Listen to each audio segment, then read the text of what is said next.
Les agradecemos desde ya la presencia en esta mesa organizada por Ediciones Cicus.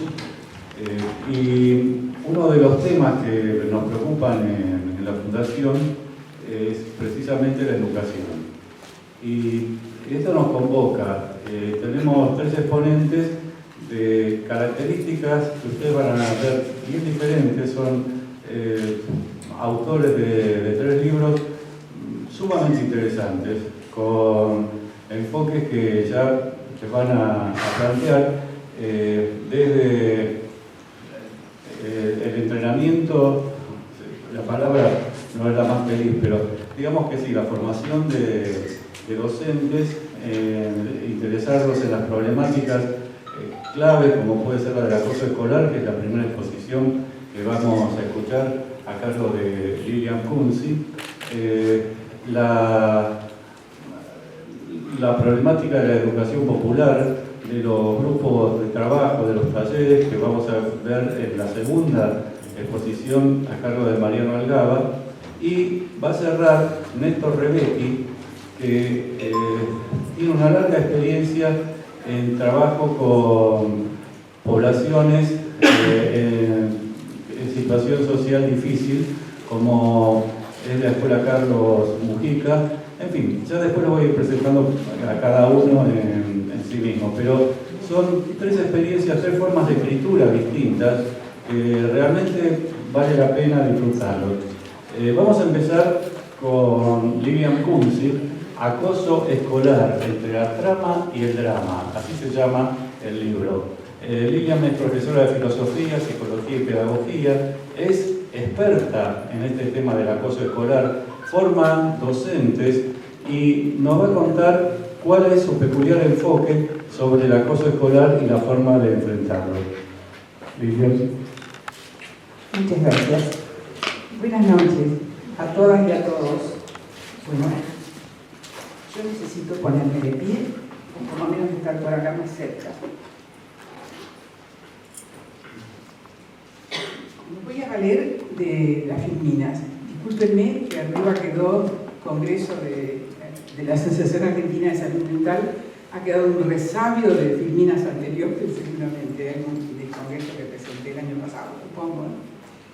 Bueno, yo lo que quería hablar con ustedes es para presentarles el libro que ha salido hace poco de la editorial de Cicus. Y ¿por qué el nombre de este libro? El acoso escolar entre la trama y el drama. ¿Por qué la trama? Porque en esas situaciones de acoso, donde hay un niño o una niña que está siendo acosada y un acosador o acosadores, siempre hay situaciones con unas tramas y además con muchas relaciones que no las podemos entender los que estamos con los chicos.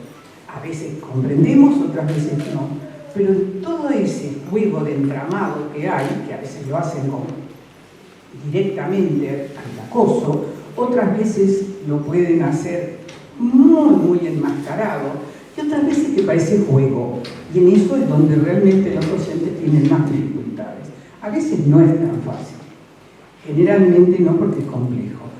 ¿Y por qué el drama? Porque el drama es para los chicos que están sufriendo, para los chicos y las chicas, para todos, pero también para todo el grupo escolar, para todo el grado, para todo el curso y también para la escuela, porque vivir en un ambiente donde lo que está pasando es algo que alguien o varios chicos, no quiere decir que sea uno solo, están sufriendo, están teniendo situaciones, pero de un sufrimiento extremo. Yo no quiero usar tantos adjetivos, pero en esto hay que usarlos, porque los chicos que están sufriendo es algo que hay que tenerlos en cuenta y no hay que mirar para otro lado. Una de las cosas, bueno, esto sigue con la explicación, pero como no creo que tenga tiempo, si no después volvemos. Una de las cosas que quiero proponer a los docentes y a los padres, porque yo generalmente lo que invito más a esto es, por supuesto, los profesionales que se dedican al acoso, o a los profesionales que se dedican a la convivencia escolar o a todos los docentes. Y los docentes tendrían que estar preparados. Tendrían que estar preparados por los institutos de formación docente. Pero a veces no pasa eso. O a veces no tienen la suficiente información o están en escuelas donde no pueden actuar. Porque a veces el equipo de contención o el equipo directivo no les permite que actúen. En otras escuelas sí. Hay muchas escuelas donde esto se hace y se trabaja. Además, también yo insisto que desde las instituciones tienen que venir a realmente apoyarlos en todos los aspectos a los docentes para que puedan trabajar, porque yo, con mi postura, lo que propongo es que trabajen en el aula, que se trabaje en el grado o se trabaje en el curso, porque básicamente es donde se desarrolla el acoso. Por supuesto que se desarrolla también en el ómnibus escolar, en el camino a la escuela, en las redes sociales, puede suceder en muchos lados el acoso. Pero es en la escuela el lugar donde encuentran los chicos las formas, cuando es que hay. Hay escuelas donde no pasa esto, hay una buena convivencia y un buen clima. No pensemos que en todas las escuelas pasa esto. Y a veces hay docentes que son muy capacitados y además muy sensibles para poder actuar. Realmente lo hacen y eficientemente. Yo lo que propongo es esto, tener unos objetivos. Y el objetivo general, cuando trabajo en el aula con los chicos, lo que propongo es lo siguiente: tener ese objetivo, ¿cuál es? Eliminar el acoso, o por lo menos frenarlo. Y lo dicen las leyes.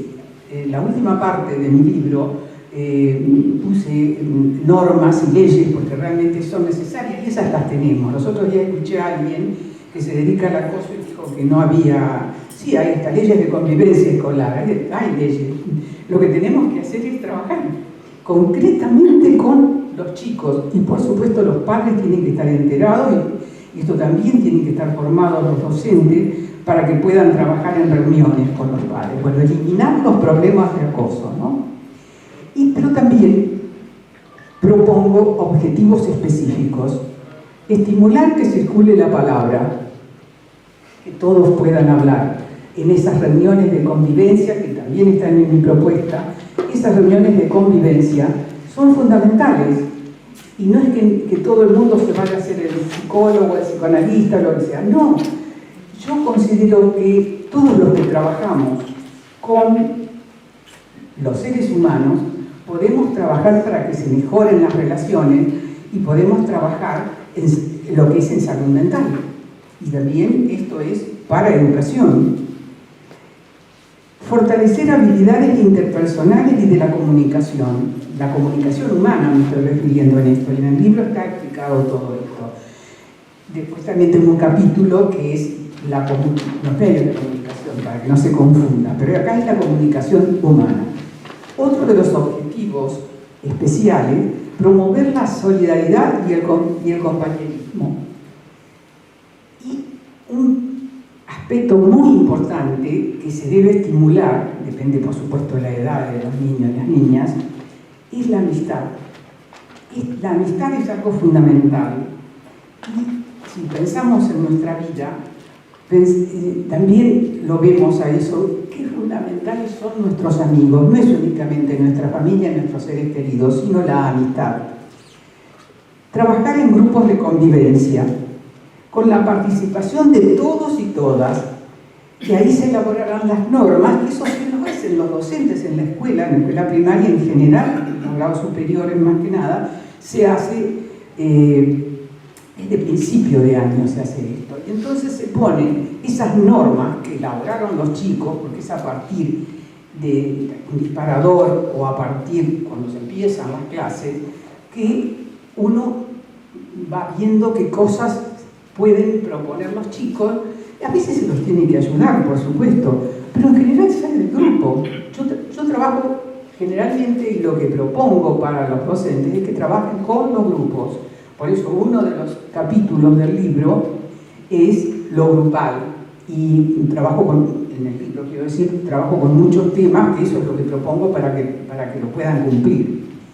Grupos de convivencia mediante el diálogo y el debate, con la participación de todos, no únicamente de los acosadores y de los acosados.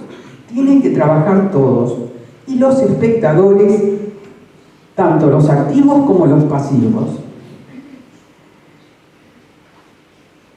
Prueba de detección, no sé por qué apareció por acá, se ha chisparroteado alguna, me aparece, ¿no? Bueno, se trabajará en grupos de convivencia. Esto, básicamente, no sé si está acá o no sé qué pasó con la Filmina. Bueno, lo que me ayuda es tomar una prueba, no es un test, es una prueba porque es para completar, por supuesto que es anónima, los chicos esto lo pueden hacer. Yo sostengo, porque tengo unos cuantos años de docencia, y sé que es conveniente que los chicos estén sentados alejados unos de otros, porque si hay alguno que amenaza o que hace gestitos, si lo amenaza al que es acosado, por supuesto que va a contestar. Yo después se las enseño a la prueba. Es una prueba muy sencilla y corta. Lo puede amenazar, y ese chico amenazado va a decir que no pasa nada, que nunca hay alguien que le pega, o alguien que lo insulta, o alguien que lo maltrata. Por supuesto que no va a decir nada. Entonces esto hay que pedir ayuda. Siempre esto me parece muy importante. Por supuesto que hay escuelas donde se forman equipos muy importantes para poder trabajar con el acoso, y es a eso lo que voy. Que se pueda trabajar, no únicamente que el docente trabaje solo, que sea acompañado también, por supuesto, por los directivos de las escuelas, pero además que cuando se ha decidido en esa escuela hacer un trabajo de abordar el acoso escolar, ya sea de forma preventiva, que sería lo ideal, ¿no?, sino cuando ya el acoso está instalado en la escuela y uno no lo puede comprobar, ahí realmente hay que trabajar con todos los elementos que se tengan. Por supuesto, repito, con un apoyo absoluto de la dirección de la escuela, y formar un grupo no muy numeroso, porque siempre que les pedimos tanto trabajo a los docentes, se suelen enojar un poco. Pero en esto, sin descuidarlos, lo que es el aprendizaje básico, se debe poner el acento en cuidar las relaciones. Las relaciones entre los niños son fundamentales. ¿Y me estás haciendo una señal? Perfecto. Entonces sigo.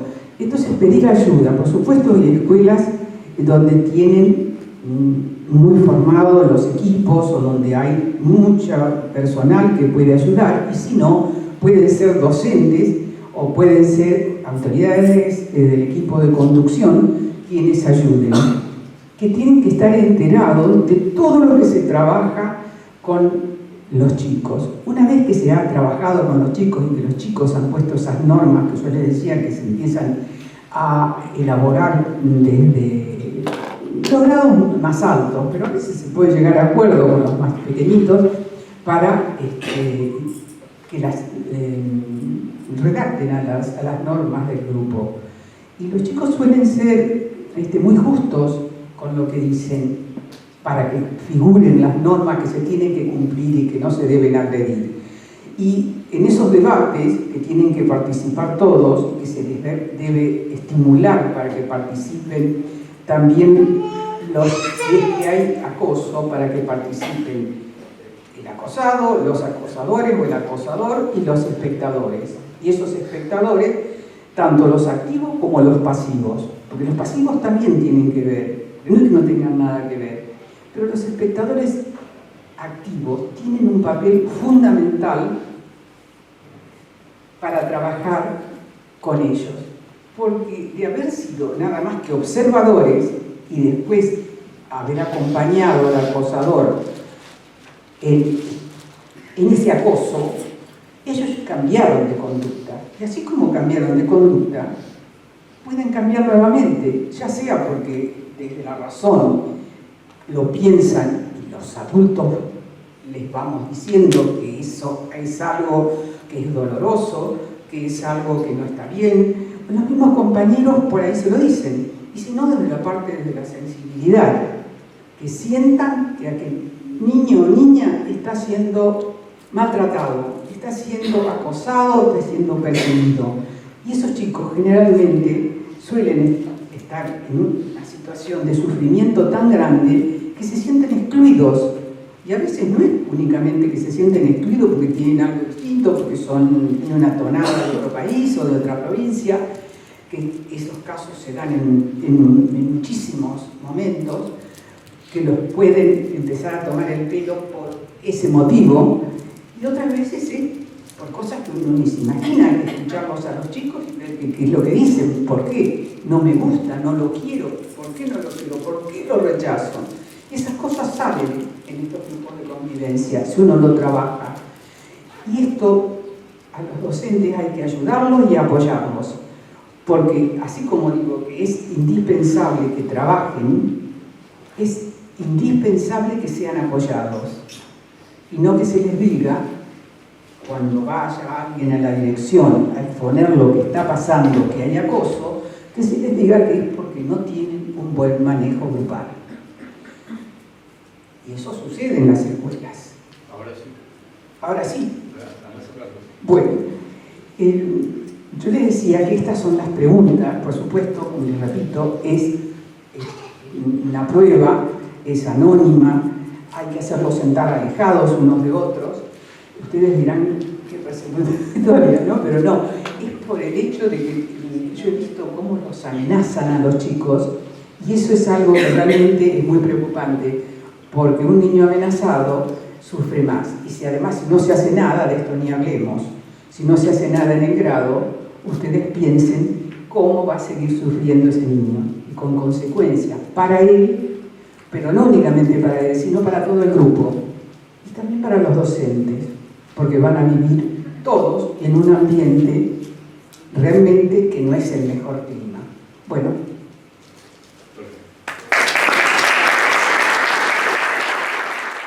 Ahora vamos a escuchar a Mariano Algaba, educador popular, profesor de educación física, pero tiene formación en psicología social, tiene una posición decolonial fuertemente latinoamericana ante los fenómenos de la educación. Y su libro se llama El abrazo caracol, vínculo, grupo y comunalidad en la educación popular. Mariano. Bueno, muchas gracias. En principio quería mencionar y agradecer enormemente a la editorial Sikus, porque no solo fue muy generosa la invitación a estar acá, es como muy raro estar en la feria del libro, haber escrito un libro, para alguien que ha trabajado siempre en el patio de la escuela, en procesos grupales, ¿no? Y, bueno, y se fue dando, entonces es raro el lugar para mí, digamos, para hablar de educación popular, ¿no?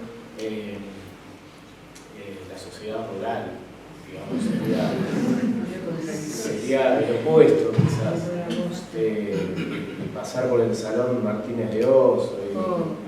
Bueno, por suerte nos tocó la sala Alfonsina Storni, que me parece que... Porque allá enfrente está la Sarmiento, claro. Sí, estamos haciendo un acto subversivo. Bueno, y también me pasó que, bueno, un enorme agradecimiento por la generosidad, no solo de esta invitación, sino en todo el proceso de la edición del libro, fueron muy generosos, la verdad. Así que gracias. Y también me pasó de pasar rápido por los puestos, porque yo me quiero enganchar y miro todos los libros y me iba a llegar tarde, pero ver la Feria del Libro ahora entrando como autor de un libro y pararme los tan habituales de educación y ver qué duro que está todo, digamos, cómo está todo muy cuadriculado, muy pensado, muy meticulosamente armado, ¿no? Las actividades, los libros de actividades, los libros de pedagogía, todo. Es decir, y ahí sentí y dije, uy, yo la abrazo de la abuela hice cualquier cosa. Es decir, es una inseguridad pero porque es un libro extraño, creo yo, en relación a lo que es la educación. No habla de la escuela, habla de otra educación. En algún punto es un proceso, diría, de sistematización reflexionada de, podríamos decir, de los 20 años del proceso del 2001 hasta acá, ¿no? Y con la impronta que dejó la rebelión del 2001 en todos los espacios de movimientos sociales populares, militancias, trabajos barriales, ¿no? Trabajo de base, y todo lo que pasó en ese proceso en estos 20 años. Entonces, claro, es un montón, por eso también debo haber tardado más o menos 15 en escribirlo, es decir, más o menos lo fui escribiendo en todo ese proceso. Y tengo un machete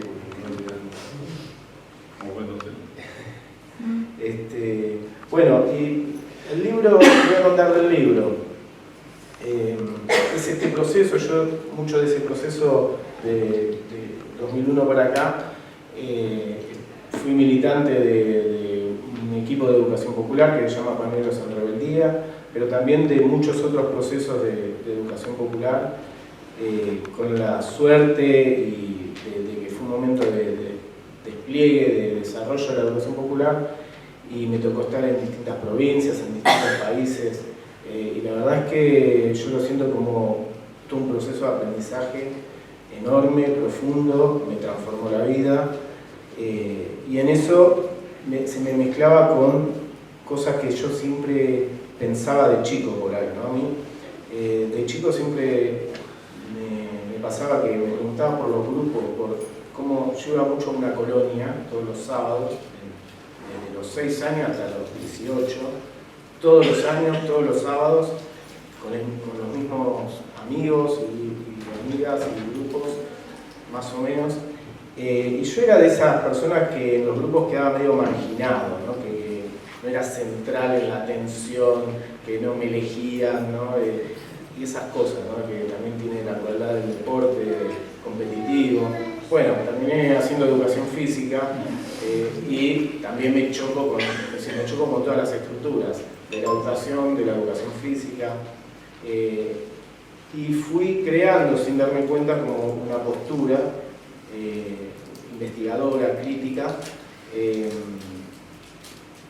y eso me llevó como a investigar muchas cosas. Bueno, el libro tiene 3 partes. La primera parte yo podría decir que es como el marco teórico de lo que viene después, ¿no? Sobre todo de la parte central. Y estas 3 partes son 3 grandes preguntas de niño que yo tenía. Por ejemplo, una curiosidad que me daba siempre era, ¿por qué? Cosas que desde chico ponía atención. ¿Por qué, no sé, las ramas del árbol son de esta forma? Y si miramos los ríos desde arriba tienen esa forma, y si miramos los pulmones humanos tienen esa forma, y una placenta tiene esa forma, ¿no? Las venas, como la ramificación, ¿no? Preguntas que uno se hace que nunca piensa que van a dar respuesta, ¿no? O la pregunta por los grupos, ¿por qué yo estoy siempre marginado? Yo miraba, por ejemplo, jugando al fútbol a los que siempre hacían goles, agarraban la pelota, a ver cómo se movían y dónde se paraban, y trataba de hacer lo mismo, obviamente no me salía, entonces me hacía muchas preguntas sobre qué había que hacer para lograr cierto protagonismo, cierta presencia, ¿no? Preguntas sobre los grupos. Bueno, después seguí psicología social y seguía preguntándome cosas. Y después algo que siempre me atrapó con esas preguntas de las ramificaciones fue la naturaleza, ¿no? Siempre viví muy cerca del delta.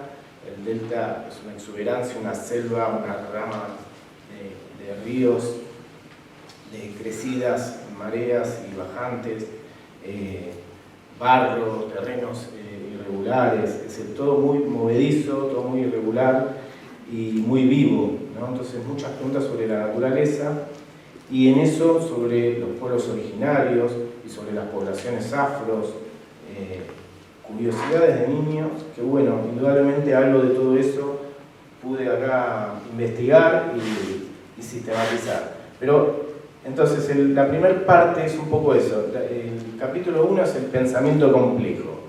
Haber descubierto el pensamiento complejo fue como muchas de las respuestas, que en realidad lo que termina diciendo el pensamiento complejo es: no hay respuestas, ¿no? Todo está en movimiento, todo es complejo, está entramado, los fractales, las ramificaciones,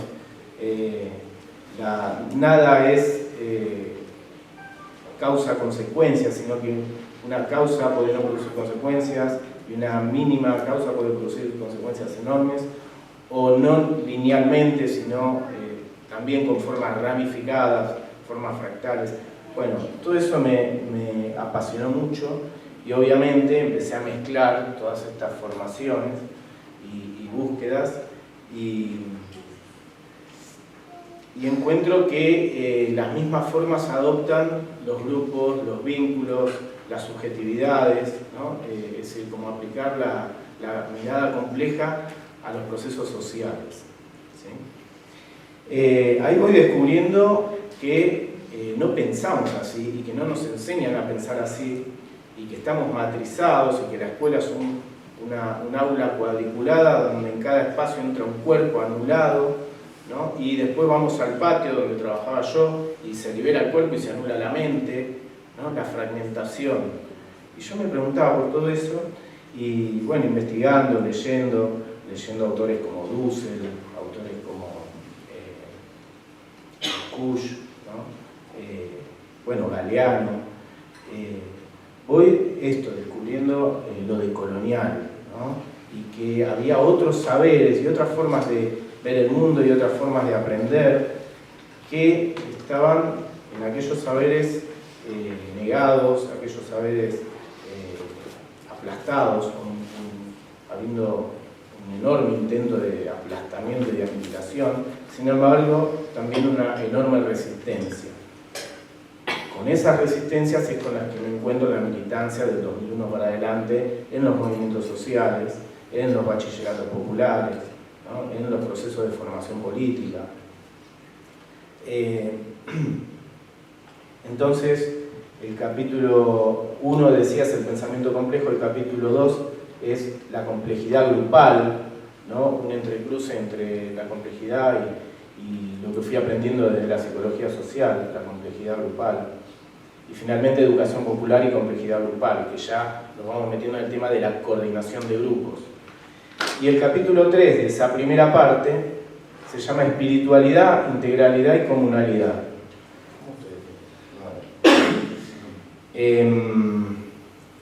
Bueno, para mí escribir sobre espiritualidad fue un quiebre enorme, fue un proceso que fue haciendo el libro.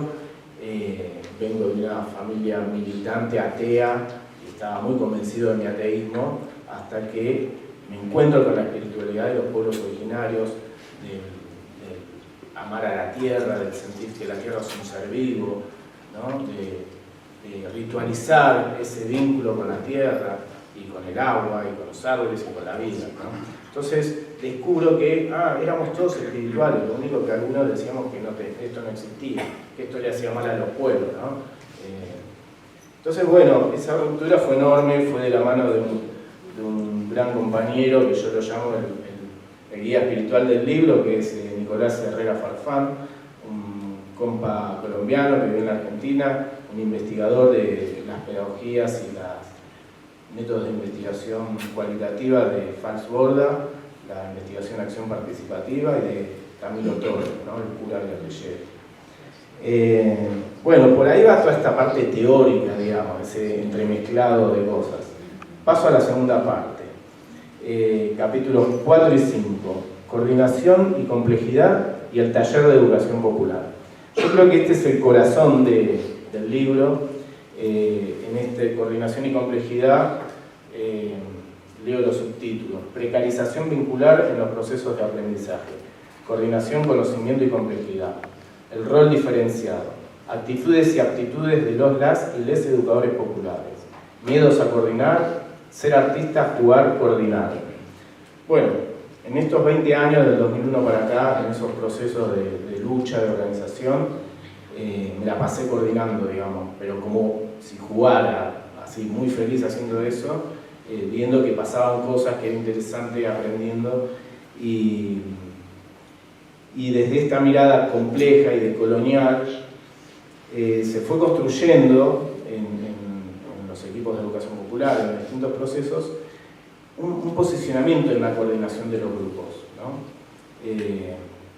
Leo una cosita para, que la tengo marcada acá, me parece que ilustra esto del posicionamiento. Es esta.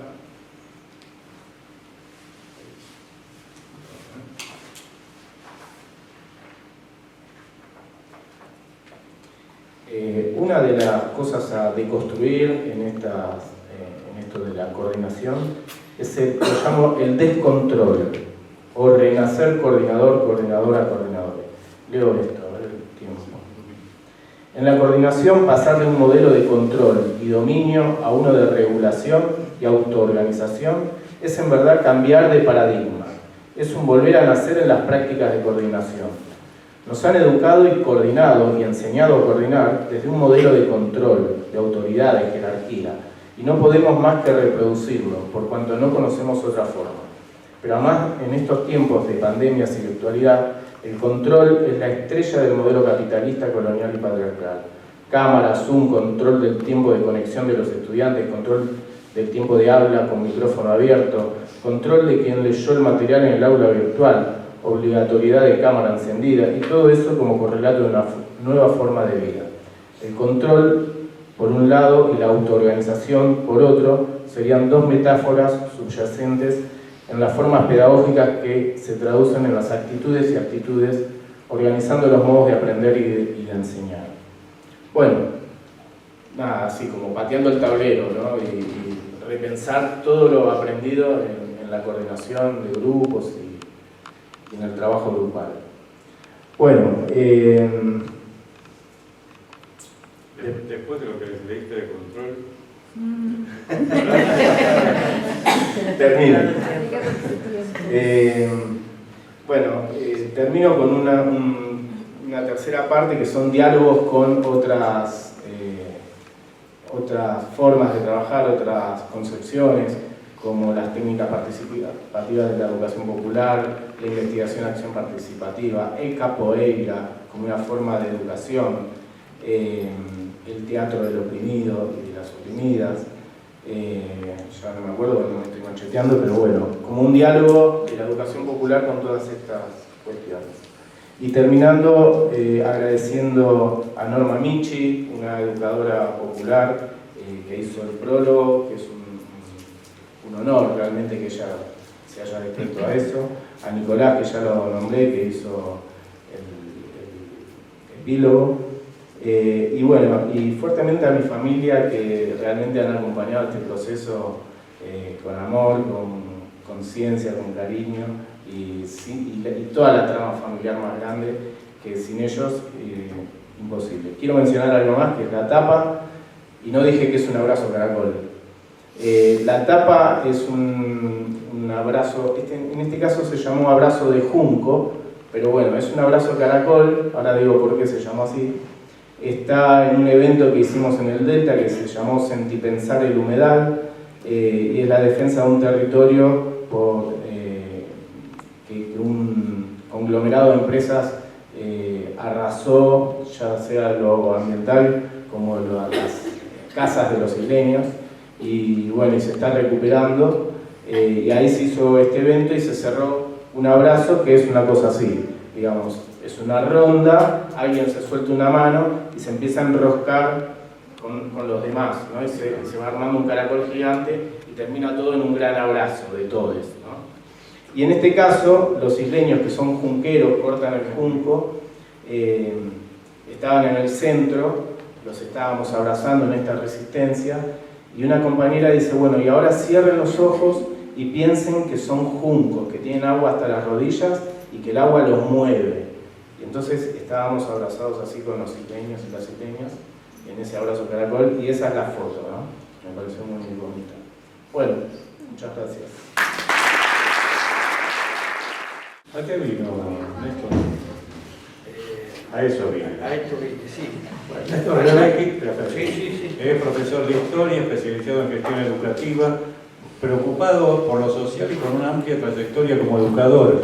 En la Escuela Carlos Mujica, en la Villa 31, en la Escuela de Trabajadores Gráficos de Reingreso, interesado en la política educativa y leyendo sus textos se ve que educar, y con lo que acaba de decir Mariano también, es un acto político, ¿no? Es además formador de educadores y ahora sí, ¿a qué vino, Rebeca? Antes que nada, acá Mariano dijo que se hizo un machete y yo saqué 8 hojas, así que quedó un poroto el machete de Mariano al lado de lo que hice yo. Trataré de hablar sobre el libro de mi autoría, a eso vine, historias, reflexiones, escritos varios sobre educación secundaria, relacionándolo con el tema que nos convoca. Existe un mundo mejor y está en esto. Creer que existe un mundo mejor es lo que nos hace considerar la escuela como lugar de encuentro. La historia que le da nombre al libro da cuenta de eso. El libro se compone de 2 partes. La primera parte está compuesta por historias, no anécdotas, sino por hechos pedagógicos, entendiendo que cuando se establece un diálogo entre estudiantes y docentes, por más intrascendente que parezca, seguramente responde a alguna intencionalidad. Y la segunda parte la componen distintos escritos que produje sobre educación secundaria. Es una compilación de charlas, conferencias, artículos diversos. La primera parte se divide en 2 etapas. La que va desde 1992 hasta el 2004, cuando ejercía como profesor de distintas materias en la Escuela Padre Carlos Mujica, donde concurrían los jóvenes de la Villa 31 de Retiro. Y la segunda, desde el 2004 al 2021, donde fui director de la Escuela Trabajadores Gráficos, ubicada en los límites entre La Boca y Barraca. Escuela que funciona en las instalaciones de una empresa recuperada por los trabajadores.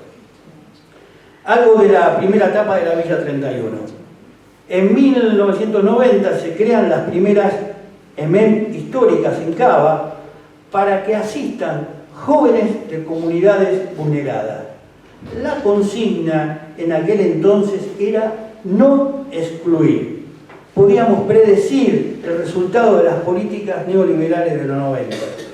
Hablar hoy en términos de inclusión nos da la pauta de que ese modelo en gran medida cumplió sus objetivos. Parte de la sociedad rechazó esas escuelas. Un grafiti se hizo famoso.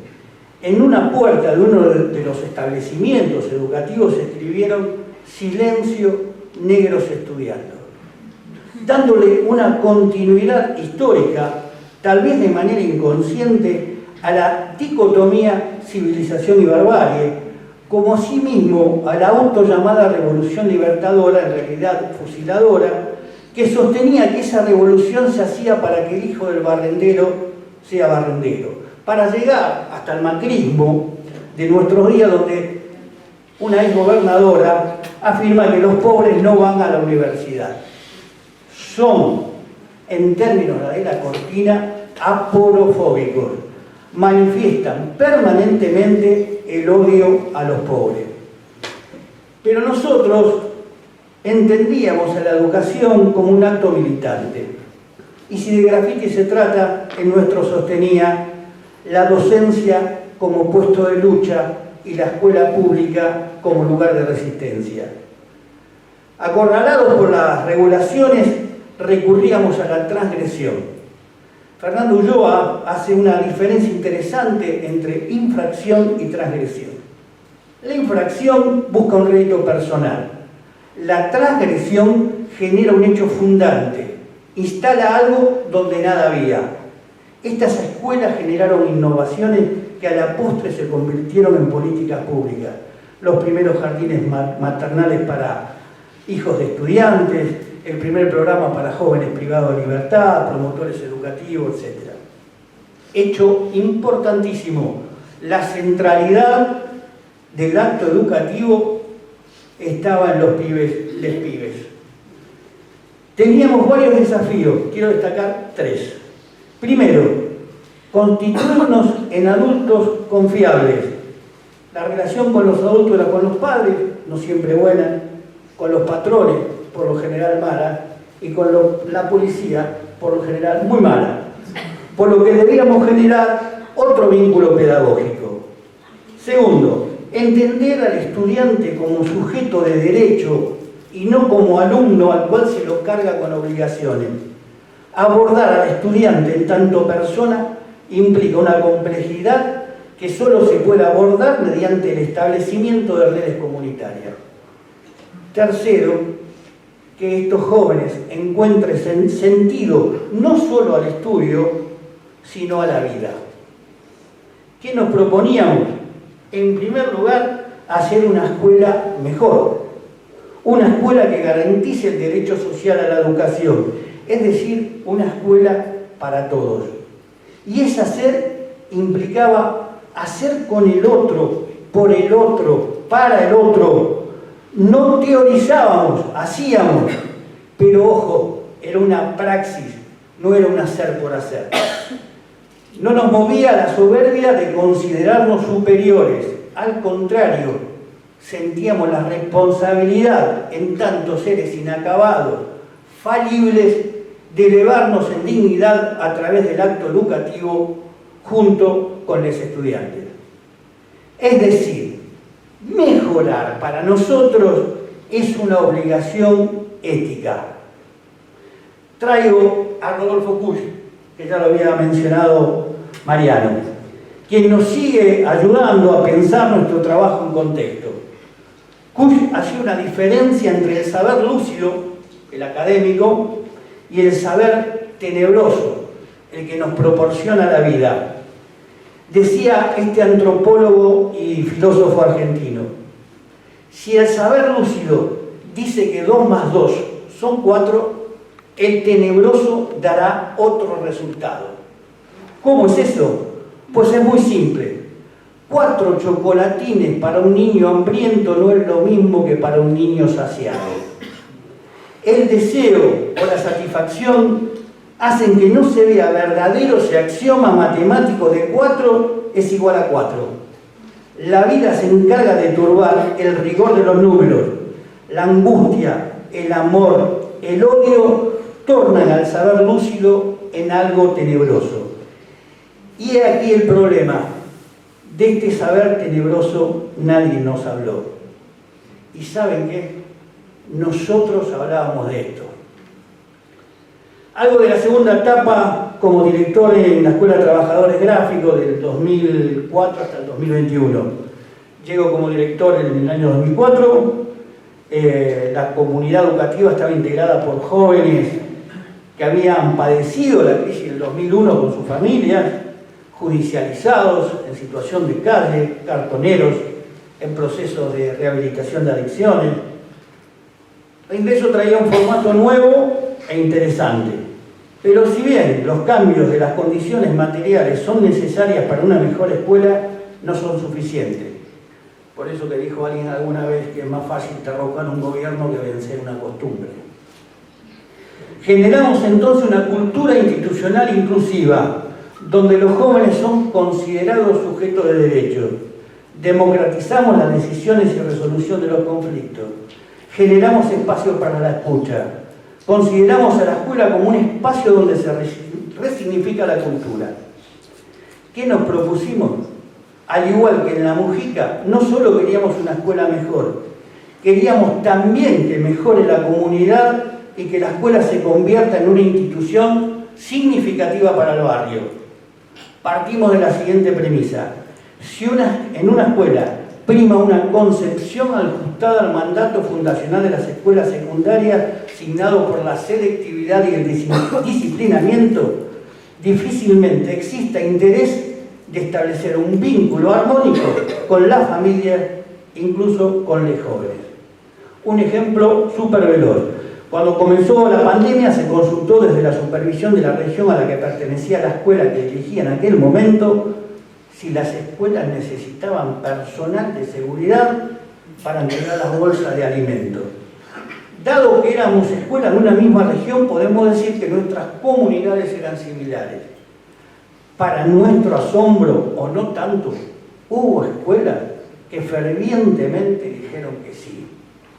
partiendo de cómo concebían los equipos de conducción a sus comunidades, podíamos inferir, casi sin margen de error, el tipo de vínculo que esas escuelas establecían con estudiantes y familias. Menciono otra característica de las culturas institucionales inclusivas, la confianza. Siguiendo la línea de Laurent Cornu, si no hay confianza, se hace imposible construir vínculos medianamente saludables. A manera de síntesis, una escuela donde reina el prejuicio sobre las familias, donde se impone el temor en lugar de la confianza, donde no se leen las necesidades de estudiantes y familias en contexto, donde los jóvenes son reducidos al rol de alumnos, produciendo un recorte significativo en su abordaje como persona, difícilmente pueda construir comunidad educativa. Quiero leer un escrito que realicé para una capacitación del Infodo, donde hago mención a la articulación escuela-comunidad. Lo titulé Una historia real de articulación. Dice: una escuela del barrio de La Boca forma parte de una red barrial. Jóvenes que realizan tareas en distintas organizaciones de la red asisten a esa escuela. La red proveyó a la escuela de tarjetas para la carga de celulares de los alumnos durante el periodo de pandemia, también de algunos medicamentos. Hacia fines de diciembre de 2020, con las precauciones protocolares del caso, una organización propuso una muraleada. La escuela consideró que era necesario repintar los murales exteriores del edificio escolar. A las organizaciones de muraleros y muralistas que integran la red se sumaron otras para realizar el trabajo. Docentes de la escuela formaron parte del colectivo que acordó motivos, diseños, etc. La actividad demandó un fin de semana. El día domingo la conducción de la escuela decidió hacer una entrega simbólica de diplomas en la vereda e invitó a las organizaciones a decir su palabra. Por ese entonces, las presiones de las autoridades para que las escuelas realicen un acto simbólico de cierre de ciclo eran muy fuertes. Este acto se concibió desde la escuela como una respuesta pedagógica, política, a una demanda que, si bien se presentaba como pedagógica, privilegiaba el efecto político de la acción a partir de su instalación mediática. Una de las instituciones organizó una choripaneada.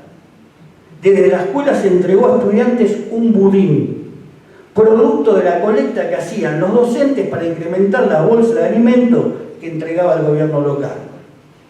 Y una poesía, La ciudad habitable, de Natalia Carrizo, que fue leída por el director para todos los presentes. La poesía comenzaba diciendo: resista, exista, encuentre entre sus afectos la ciudad habitable, organice la solidaridad, cuide a los suyos, teja redes, comparta el plato de comida cuando falte, abrace y contenga, déjese abrazar y pídalo cuando haga falta. Lo quieren quebrado, lo quieren asumiéndose imposible, lo quieren muerto por dentro y esclavo. Grite cuando haga falta, mascullar hace mal al alma y a los dientes. Renuncie a la resignación, anuncie la exasperación, contagie, camine un poco más pero elija siempre a los propios. Cada cual merece el jugo de los trapos que no lava. Esto es parte de la justicia. No practique la empatía con los canallas. Puede convertirse en uno de ellos. A la estética, ética. Esquive la anestesia general. Diviértase, pero no se entretenga. Ría como una espada. Sueñe como un escudo. Practique la memoria del futuro haciéndose presente.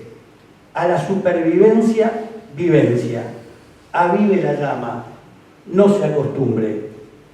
El director, antes de la lectura de la poesía, trató de contextualizar todo lo que estaba sucediendo e iba a suceder en ese acto escolar y a la vez comunitario. Para ello partió de un texto de Michel Serret. consideró que teatralización mediante con el vicedirector podía ayudar a comprender, en parte, la intencionalidad del encuentro. El texto decía: si usted tiene un pan y yo tengo €1, y yo voy y le compro el pan, yo tendré el pan y usted €1. Y verán equilibrio en ese intercambio. Esto es, A tiene €1 y B tiene pan. Y a la inversa. Este es, pues, un equilibrio perfecto. Pero si usted tiene un soneto de Vernet o el teorema de Pitágoras y yo no tengo nada y usted me los enseña, al final de ese intercambio yo tendré el soneto y el teorema, pero usted lo habrá conservado. En el primer caso hay equilibrio, eso es mercancía. En el segundo hay crecimiento, eso es cultura. Un vecino, casi en situación de indigencia, presenció todo el acto. Cuando estaba llegando a su fin, se acercó al director. Una profesora le advirtió la presencia del vecino y le indicó que le entregara un budín. Antes que el director lo hiciera, el vecino le dijo: no vengo por el budín, quiero una copia de la poesía. De esa forma, todo lo dicho y todo lo hecho adquiría sentido. ¿Teníamos algún otro propósito? Por supuesto, uno superior o más amplio, dado que entendemos la docencia como un acto militante. Siempre nos propusimos hacer un país mejor y por eso definimos en favor de qué enseño, a favor de quién, contra de qué enseño y contra quién enseño, porque los problemas pedagógicos son sobre todo ideológicos y políticos. Estamos a favor de una educación nacional latinoamericanista, popular, democrática, emancipadora. Por eso nos oponemos a una educación cipaya de élite, autoritaria, opresora. Estamos con los explotados y no con los explotadores. Formamos seres autónomos y no sumisos. Buscamos elevarnos en dignidad con los otros, no humillamos. Buscamos liberar, no oprimir. Educamos para una sociedad solidaria, no individualista. Estamos a favor de un proyecto de país justo, igualitario, no de un país de privilegios. Educamos desde el amor, no desde el odio. Con todo esto se va a encontrar en el libro, y creo que nada más, o sea que la lectura le va a demandar 15 minutos, que es más o menos lo que debo escuchar. Cierre. Este libro da cuenta de mi experiencia, que la concibo plural y colectiva. Parte de lo que en él quise expresar es que trabajamos como educadores para una mejor educación, para que la comunidad se eleve en dignidad junto a docentes y estudiantes, y sobre todo para que el país sea mejor, porque en definitiva, como diría poéticamente Atahualpa Yupanqui, nos gusta el aire de aquí. Muchas gracias.